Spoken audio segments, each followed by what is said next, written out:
So when I was diagnosed with BPD, it was a very interesting experience for me because I was actually in a pretty good place. I had lived with anxiety and depression and attempted suicide before, and I was just kind of seeking some treatment to deal with some relationship problems that I was having in my life. And it was just also a very weird experience for me because at the same time, I was taking this class called Abnormal Psychology at the University of Waterloo. And my professor had gone on at length about how she would never, ever treat somebody with borderline personality disorder and how they're so awful and how, she just hates them. And I was just looking at it being like, that's an awful thing to say. And then I remember reading the textbook, and the textbook was saying, people with borderline personality disorders keep hospital wards hostage. Like, they never go home. And I'm just kind of like, if all of these things are happening, why is that a problem with the person? Why isn't that a problem with how you deliver treatment?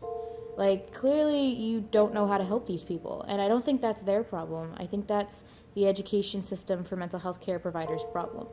That, there's this illness that you don't know how to help. And that doesn't mean that these people don't want to get better, because I definitely did want to have healthier relationships. And I had gotten better and was living a pretty good life. That was the same year I gave a TEDx talk. A few years later, I spoke at the UN, and all this amazing stuff was happening in my life, and I just wanted to improve my relationships. And they didn't know how to help me, but they also, for some reason, thought it was my fault that they didn't know how to help me. And I kind of think that's BS. They have these PhDs and years of counseling experience. If you run across a problem you can't solve, shouldn't you want to educate yourself to solve it better?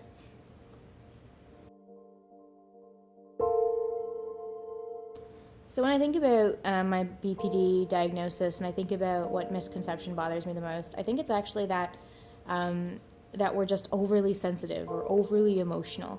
I think we're kind of blessed and cursed with feeling everything a lot. But I think coming from that also comes with a lot of passion. And I think just calling somebody sensitive dismisses that these feelings are very real.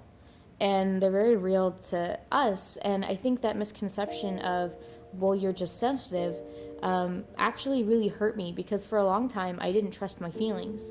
And I let people abuse me and take advantage of me because I thought the feelings I was having towards them, maybe not treating me so well, was just BPD. And now, as an adult, living with this for 4 years, I now realize that it's not okay for someone to be like, oh, Alicia, you just have BPD, you don't really think those things. And people were telling me that. People who I were working with in an advocacy capacity in the mental health system, who were running quote-unquote innovative clinics, were kind of dismissing me because they thought my expression of emotions and feelings was just an illness, that it wasn't coming from a real place, and that it wasn't real to me. And having the experience I have now of seeing the mental health system for over 10 years and working as an advocate in the mental health system since 2009, I can tell you that when I tell somebody something about what's not so great about their clinic or what's not so great about their program, it's coming from a place of experience. It's not just because I'm having a bad BPD day. And it's really just depressing to me and frustrating that people who should know better don't.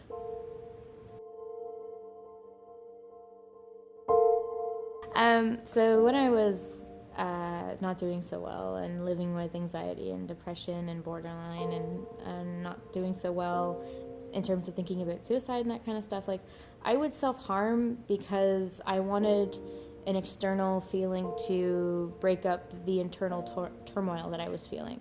That, when I was self-harming, I never thought that, cutting my wrist or cutting my ribs or hurting myself in that way, like, I never thought that was going to lead to suicide. I just needed a feeling to snap me out of my brain. Like, when you focus on the self-harm, it was giving me a feeling of relief almost, that I was doing this other thing and I could see real pain and see real blood. And, as messed up as that probably sounds, it was just kind of an external stimuli to give me a break from what was going on inside my head. And at this time, not a lot of people fully understood what was going inside my head. I was on the receiving end of a lot of stigma. I didn't necessarily have access to the right care because, people thought, hey, there's this kid who's from a well-off family, who's, done a lot of stuff in their lives, like, what do you have to be sad about? And so, like, I was doing whatever I could to survive. You know, this like cut on my arm, so many people would call it a cry for help, but it was my way of regulating my emotions, regulating how I was feeling, giving myself something else to focus on. In a way, it was my coping skill. It was actually my way of staying alive.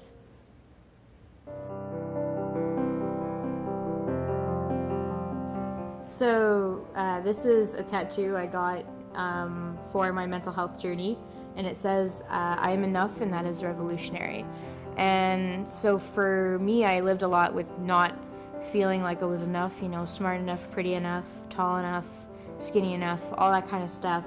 And I actually got my best friend, a bracelet that says I am enough and that is revolutionary on it, because she and I had both lived not feeling like we were enough and getting to do really cool stuff. And so when I knew I wanted to get a semicolon tattoo, I knew I'd also want that words there. So every time I would look down at my wrist where there used to be scars, I would be reminded of a positive message that, you know, I am enough and that is revolutionary, that just the way that you are, you can get through whatever you're going through.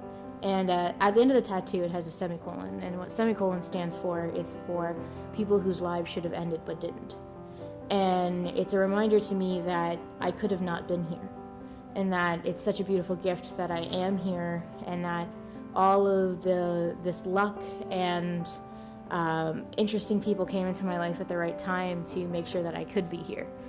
And that now I have this new lease on life that I can do cool stuff with. And to me, it's really exciting because I know so many people don't get a chance to be here. I've been to 14 different funerals from people who've taken their own lives. And I feel a bit of, guilt about being here, but also I feel like I have a duty that I need to push the mental health system to better understand why people are taking their own lives.